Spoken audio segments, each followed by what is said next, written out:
Heart অ্যাটাকে আপনারা যে চিকিৎসা করে থাকেন সেই চিকিৎসার স্টেজগুলো কি কি? প্রথমে বলছি যে যত দ্রুত সম্ভব যে আমাদের ওষুধ দেওয়ার যেটা যে 30% মৃত্যু যেটা প্রতিরোধ করে যে অ্যাসপ্রিন, ক্লোপিডোগ্রেল, কারো যদি রক্তে চর্বির ওষুধটা খুব ডোজে হাই ডোজে দেওয়া হয়, এটা খুব সাথে সাথেই দেওয়া হয়।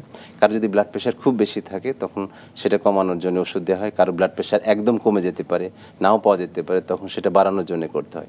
তখনই ডিসিশন নিতে হয় যে পরবর্তী 2 ঘন্টার মধ্যে হার্ট অ্যাটাকের যেটা বলছিলাম সবথেকে মারাত্মক যেটা STMI, সেটার জন্য প্রথম অপশন হচ্ছে ক্যাথল্যাব। ক্যাথল্যাবে নিতে হবে, অ্যানজিওগ্রাম করতে হবে।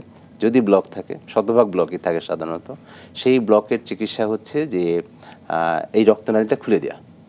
তো সেটা হতে পারে অ্যানজিওগ্রাম করে যে দেখা যাচ্ছে যে স্টেন্ট দেওয়া হচ্ছে না, তখন যদি বেলুন দিয়ে জায়গাটাকে প্রসারিত করে দিয়ে আসা হয় বা অন্য কোনো ডিভাইস দিয়ে যে রাস্তাটা আমি পরিষ্কার করে দিয়ে আসলাম, এটাকে বলি অ্যানজিওপ্লাস্টি।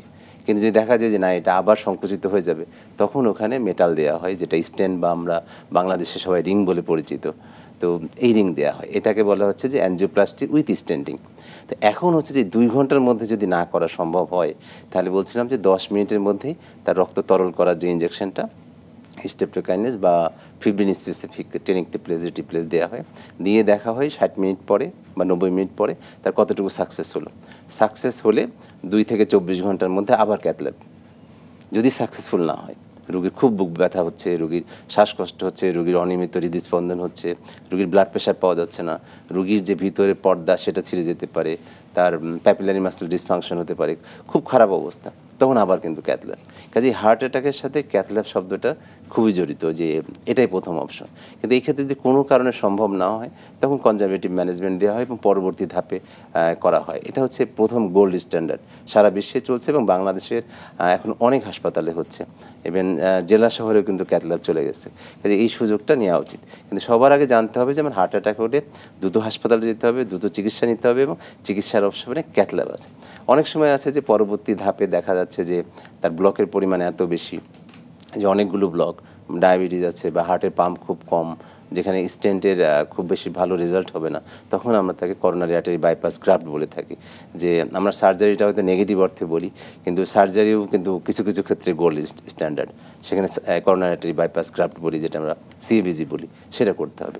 এবং কিন্তু এগুলো বাংলাদেশে হচ্ছে এবং আমার মনে হয় না যে হৃদরোগের চিকিৎসায় কারোর দেশের বাইরে যাওয়ার দরকার আছে। নিশ্চয়ই। আমি আশা করব আমাদের দর্শক আপনার এই কথাটি শুনছেন। এই যে আপনারা যে বললেন যে যত দ্রুত সম্ভব চিকিৎসার কথা, এবং আপনারা যখন স্টেন্টিংয়ের কথা বলেন তখন দেখা যায় যে পরিবারের মধ্যে সিদ্ধান্ত নিতে একটু দেরি হয়ে যায়, এবং অনেক ক্ষেত্রে অনেকে বলেন যে না আমরা এই হয়তো সব ক্ষেত্রে না, কিছু কিছু ক্ষেত্রে বলেন যে আমরা এখন করতে চাচ্ছি না কিংবা আমাদের একটু সময় দরকার। সেই ক্ষেত্রে কী ধরনের জটিলতা হতে পারে? জটিলতা প্রথমে বললাম যে যত দ্রুত তার রক্ত সরবরাহটা নিশ্চিত করা যাবে, তখন সেলগুলো সারভাইভ করার সুযোগ আছে। কিন্তু 12 ঘন্টার পরে কিন্তু খুব বেশি আর সুযোগ নেই। সুযোগটা কিন্তু 12 ঘন্টা। 12 ঘন্টারও যত আগে হবে তত কিন্তু গোল্ডেন আওয়ার।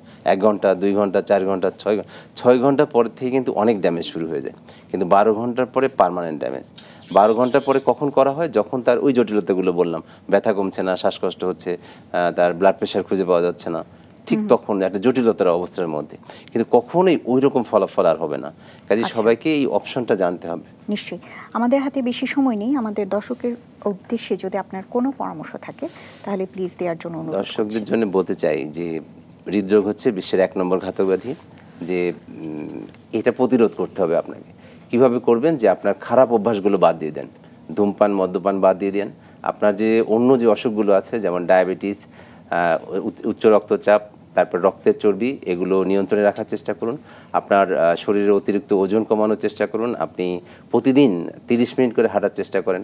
30 মিনিট না পারলে সপ্তাহে 150 মিনিট। যদি সেটাও না পারেন তাহলে একদিন 75 মিনিট খুব বেশি পরিশ্রম করার চেষ্টা করেন। আপনি মন স্থির রাখেন এবং খুব বেশি চাওয়া পাওয়ার পিছনে ছুটবেন না। তারপরে হচ্ছে যে বায়ু দূষণ, শব্দ দূষণ এড়িয়ে চলবেন।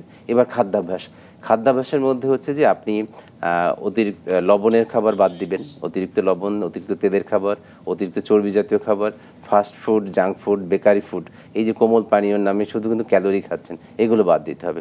কোন খাবারগুলো ভালো? শাক, সবজি, ফল, সব ধরনের মাছ খেতে পারবেন। যদি ডাক্তারের নিষেধ না থাকে একটা ডিমও খেতে পারবেন কুসুম সহ, 1 কাপ দুধ খেতে পারবেন শর্ট ছাড়া। 2 পায়ের প্রাণী যেগুলো হাঁস, মুরগি, সেটা চামড়া ছাড়া খাবেন। 4 পা যদি অসুস্থ হয়ে যান, ডাক্তার যদি নিষেধ করে বাদ দেওয়ার চেষ্টা করেন, যদি না করতে পারেন তাহলে সপ্তাহে 1 দিন খান, খেলে পায়ের মাংসে চর্বি কম থাকে সেটা খাবেন।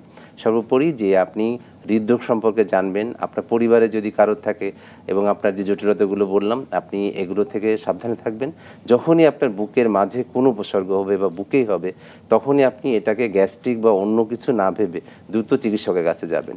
চিকিৎসকের কাছে যেয়ে যদি দেখেন যে এটা হৃদরোগে আক্রান্ত, প্যানিক হবেন না, কারণ এই প্যানিক হলেও কিন্তু আপনার সমস্যাটা বেড়ে যাবে। কাজেই আর হচ্ছে সবাইকে অনুরোধ করব যে আপনি সিপিআর সম্পর্কে জানুন, যে একজন মৃতপ্রায় মানুষকে বাঁচানোর জন্য আপনার দুটি হাত নিয়ে এগিয়ে আসুন। ধন্যবাদ দর্শক। জি, আপনাকেও অসংখ্য ধন্যবাদ।